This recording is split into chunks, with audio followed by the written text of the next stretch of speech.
சொந்தங்களுக்கு வணக்கம். நான் உங்கள் தெய்வமணி. இன்றைக்கி இன்னையிலேருந்து பசங்களுக்கு ஸ்கூல் ஸ்டார்ட் ஆகிடுச்சு. நம்ம நைட்டே வண்டியை வச்சுப்போம், காலையில் என்ன டிஃபன் பண்ணுறது, என்ன லஞ்ச் கொடுத்து அனுப்புறதுன்னு. இன்றைக்கி நான் வீட்டில் பண்ணுற லஞ்சும் டிஃபனும் உங்களுக்கு வீடியோ எடுத்து போடுறேன். உங்களுக்கு நாளைக்கு பண்ணுறதுக்கு ஒரு ஐடியா கிடைக்கும். பார்த்துட்டு பசங்களுக்கு செஞ்சு கொடுத்துட்டு எப்படின்ட்டு கமெண்ட் பண்ணுங்கள், ஷேர் பண்ணிவிடுங்க வீடியோஸை, சப்ஸ்கிரைப் பண்ணுங்கள், பெல் பட்டனில் கிளிக் பண்ணுங்கள். இப்போ நம்ம சிம்பிளான ஒரு தக்காளி சட்னி தான் வைக்க போகிறோம். அதுக்கு ஒரு கடாய் வச்சு அடுப்பத்தை வச்சு எண்ணெய் ஊற்றிக்கலாம். இது எண்ணெய் கொஞ்சம் தாராளமே விட்டுக்கலாம்.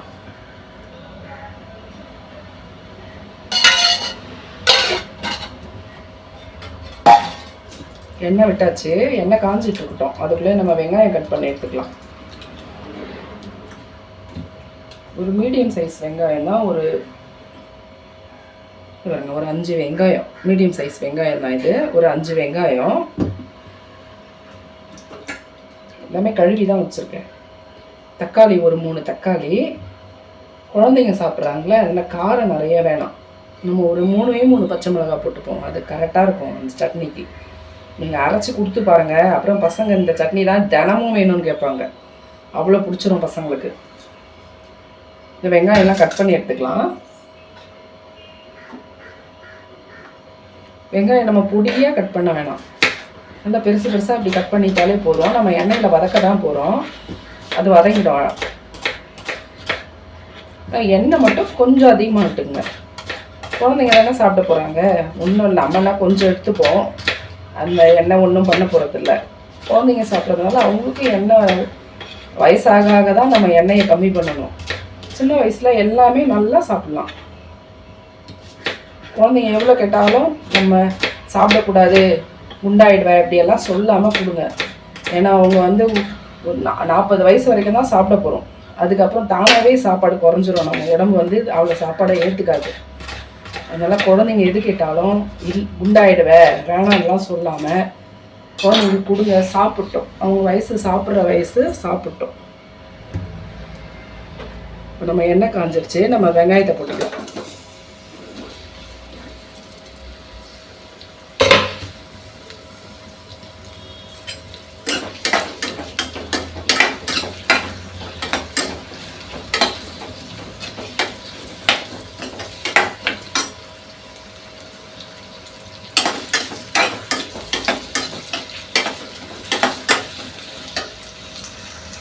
ஸ்டவ் மேலே கொட்டுது அப்படியே எடுத்து போடுறோம், கிச்சனில் அப்படியே எடுத்து சமைக்கிறோம்லாம் நினைக்காதீங்க. எப்போவுமே நீட்டாக நான் தொடச்சிட்டு தான் சமைக்கவே ஆரம்பிப்பேன்.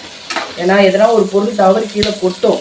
விற்கிற விலைவாசியில் நம்ம தூக்கி மொத்தத்தையும் 1 கிலோ பருப்பு கொட்டிடுச்சுன்னா தூக்கி நம்ம அப்படியே வெளியே கொட்ட முடியாது. இப்போ நம்ம இடத்த நீட்டாக சுத்தமாக வச்சுக்கிட்டோம்னா அப்படியே அள்ளி யூஸ் பண்ணிக்கலாம். அவ்வளோ நீட்டாக வச்சுக்கணும் நம்ம கிச்சனை. நீங்கள் எது கொட்டினாலும் சரி அப்படியே எடுத்து வைக்கலாம். அந்த மாதிரி தான் வச்சுப்பேன் நான். அந்த மாதிரி தான் வச்சுக்கணும். கிச்சனை மட்டும் ரொம்ப சுத்தமாக வச்சுக்கணும். ஏன்னா நோய் பரவுற இடமே நம்ம வந்து கிச்சனும் பாத்ரூமும் தான். அது ரெண்டையும் சுத்தமாக வச்சுக்கிட்டாங்கனால நம்ம பாதி நோய் நமக்கு வராமல் தடுத்துடலாம்.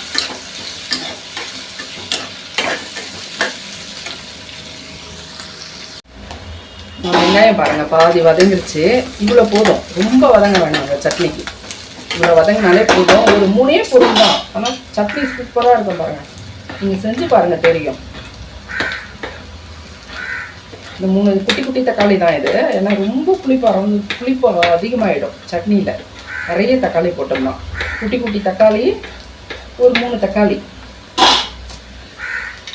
இந்த தக்காளியை நீட்டாக கட் பண்ணி வச்சுருக்கேன். இது கூடவே போட்டுக்கேன். இது கூடவே நம்ம பச்சை மிளகாய் எடுத்து வச்சோம் இல்லையா, அதை வந்து இப்படி உடச்சி போட்டுக்கலாம். போதும். இது சட்னிக்கு தேவையான உப்பு போட்டுக்கலாம்.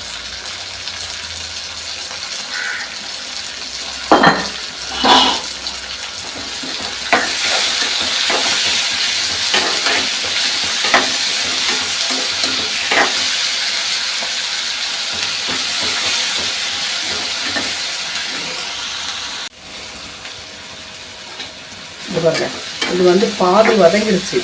தக்காளி, வெங்காயம், பச்சை மிளகாய் எல்லாமே பாதி வதங்கிச்சு பாருங்கள். இப்போ வந்து நல்லா நம்ம ஒரு கைப்பிடி அளவு நல்லா இதுக்கு புதினா போடலாம், நல்லாயிருக்கும். கொத்தமல்லி போடலாம், கருவேப்பிலை போடலாம். இது எல்லாமே நம்ம தனித்தனியாக போட்டோம்னா பசங்க எடுத்து வச்சுட்டு கரெக்டாக அந்த கருவேப்பிலாம் கரெக்டாக எடுத்து வச்சுருவாங்க. நம்ம ஒவ்வொரு முறையும் சொன்னாலும் அவங்க கேட்குறதில்ல. நம்ம தலை அப்படி மறந்தோன்னு தூக்கி வச்சுருவாங்க வெளியில். அதோட இந்த மாதிரி சட்னி எல்லாம் அரைக்கும் போது நல்லா ஒரு கைப்பிடி அளவு போட்டுக்கலாம். இன்றைக்கி வீட்டில் கருவேப்பிலை தான் இருக்குது, கருவேப்பிலை போடுறேன். நான் புதினா போடுவேன், கொத்தமல்லி போடுவேன். நீங்கள் எது இருக்கோ வீட்டில் ஏதாவது ஒரு கீரை வகையை சேர்ந்தது ஏதாவது ஒன்று இந்த சட்னியோட போட்டு வதக்கிடுங்க. ஆனால் எனக்கு தெரிஞ்சு ரொம்ப சூப்பராக இருந்தது வந்து புதினா தான். உங்களுக்கு வீட்டில் புதினா இருந்துச்சுன்னா புதினா போடுங்க, சூப்பராக இருக்கும் இந்த சட்னி. அவ்வளோதான். ரொம்ப கருவேப்பிலை போட்ட பிறகு ரொம்ப வதங்க வேணாம், லைட்டாக வதங்கினா போதும். அப்புறம் அந்த போட்டதே பிரயோஜனம் இல்லாமல் அந்த பச்சை கலர்லாம் மாறி போயிடும். அவ்வளோதான். இதை ஆற வச்சுட்டு அரைச்சிட வேண்டியது தான். நம்ம பொட்டுக்கடலை சட்னி தான் அரைக்கிறதுக்கு ஒரு அரை கப்பு பொட்டுக்கடலை எடுத்திருக்கேன். இது கூட ஒரு குட்டி குட்டியாக இவ்வளோ தான் இருக்குது சின்ன வெங்காயம், ஒரு 4-5 சின்ன வெங்காயம், ஒரு 2 பூண்டு பல், ஒரு 3 பச்சை மிளகாய். இது போதும். இது எல்லாத்தையுமே நம்ம ஒன்றா போட்டு அரைச்சிடலாம். பொட்டுக்கடலை, வெங்காயம், 2 பல் பூண்டு, பச்சை மிளகாய், அவ்வளோதான். இதில் தேவையான உப்பு போட்டுட்டு நம்ம அரைச்சிடலாம்.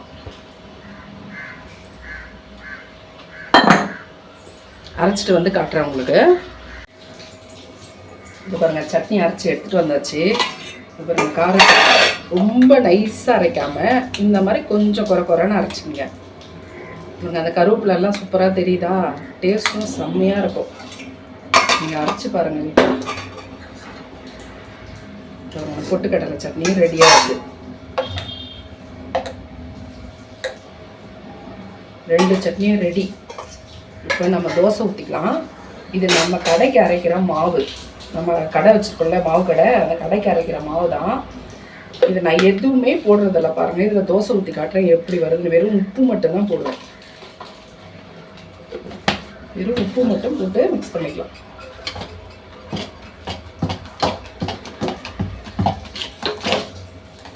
நீங்கள் நம்ம மாவு சூப்பராக இருக்கும். நீங்கள் அதில் சோடா மாவு இதெல்லாம் போடணுன்னு அவசியமே இல்லை. இட்லி ஊற்றினாலும் சரி, நீங்கள் தோசை ஊற்றினாலும் சரி, பொருள் சூப்பராக வரும்.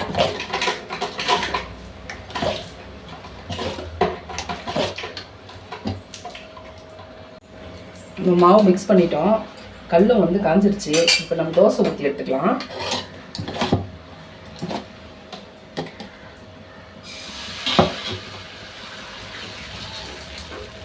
பசங்களுக்கு எப்பயுமே கல் தோசை பிடிக்காது, தடியாக பிடிக்காது, மெல்லிஸாக தான் பிடிக்கும். நம்ம மெல்லிஸாக ஊற்றிக்கலாம். இந்த கல் தோசையும் ஊற்றி காட்டுறேன் பாருங்கள் எப்படி வருதுன்னு. நம்ம அவ்வளோ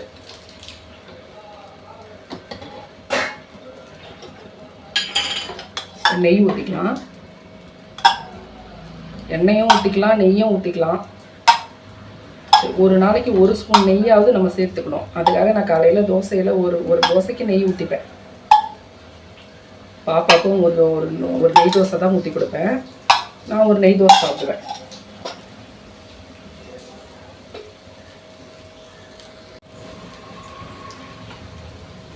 ரெண்டு பசங்க இருக்கிற வீட்டில் காலையில் சண்டை தான் நடக்கும். என்ன டிஃபன் வேணும்னு கேட்டோம், என்ன லஞ்ச் வேணும்னு கேட்டோம். 2 பேருக்குள்ளே பெரிய போராட்டமே நடக்கும். இவங்க செஞ்சதை இவங்க கேட்டதை செஞ்சு கொடுத்துட்டோன்னு வைங்களேன், அவங்க கோச்சிப்பாங்க. அவங்க கேட்டது பையன் கேட்டதை தான் செஞ்சு தரேன்னு பொண்ணு கோச்சிக்கோ. பொண்ணு கேட்டதை செஞ்சால் பையன் கேட்டது தான் செஞ்சு தரேன்னு கோச்சிப்பாங்க. அந்த மாதிரி நம்ம என்ன வேணும்னு பசங்க கேட்டோம்னா பெரிய போராட்டமே நடந்துடும் வீட்டில். நான் என்ன பண்ணுவேன்னா, 2 பேருமே கேட்குறத இன்னைக்கு ஒருத்தர் கேட்டது நாளைக்கு ஒருத்தர் கேட்டதை செஞ்சு தருவேன். இருந்தாலுமே உன் பையன் கேட்டது தானே செஞ்சேன் இன்னைக்கு, உன் பொண்ணு கேட்டது தானே செஞ்சேன் இன்னைக்குன்னு அதுவே ஒரு பெரிய சண்டையே வரும். ஆனால் அது சின்ன சின்ன கலாட்டாவாக இருந்தாலும் ஆனால் அது ஜாலியாகவே இருக்கும். இது பாருங்க, நம்ம தோசை நல்லா சூப்பராக முருகலாக வெந்து வந்துட்டுருக்கு பாருங்க.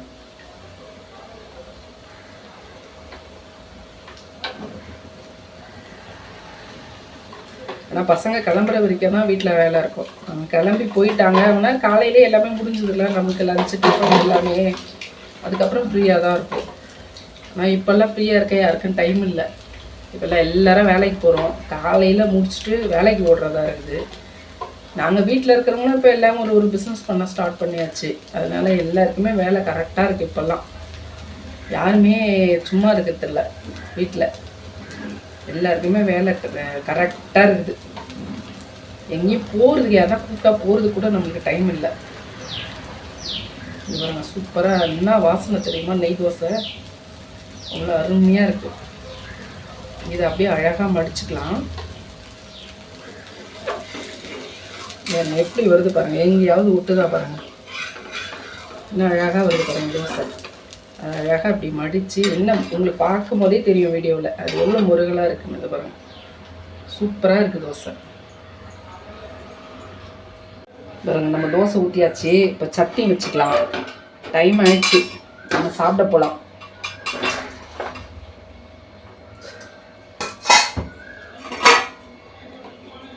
கொஞ்சம் பொட்டுக்கடலை சட்னி வச்சுக்கலாம்.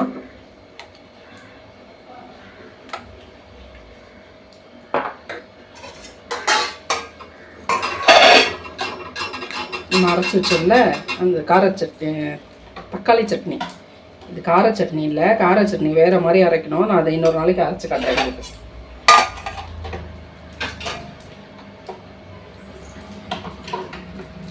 இது பாருங்க, நம்ம தோசை சட்னி ரெடி ஆயிடுச்சு.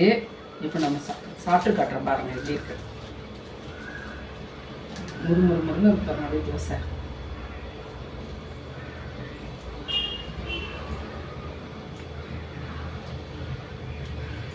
செம்ம சூப்பராக இருக்குது. நான் இதை அடிக்கடி செய்வேன். வாரத்தில் ஒரு 3 நாளாவது இந்த சட்னி இருக்கணும் நம்ம வீட்டில்.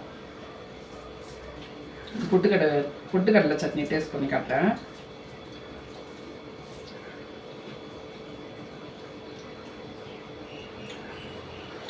சூப்பர். ஹோட்டல்லாம் எதுக்கு, நம்ம இந்த மாதிரி சமைச்சு சாப்பிடுங்க. பசங்க யாரும் ஹோட்டலே கேட்க மாட்டாங்க. செம்ம டேஸ்ட்டு. நாங்கள் அடிக்கடி சாப்பிட்றோம். நீங்கள் செஞ்சு பாருங்கள் வீட்டில் எப்படி இருந்ததுன்னு கமெண்ட் பண்ணுங்கள்.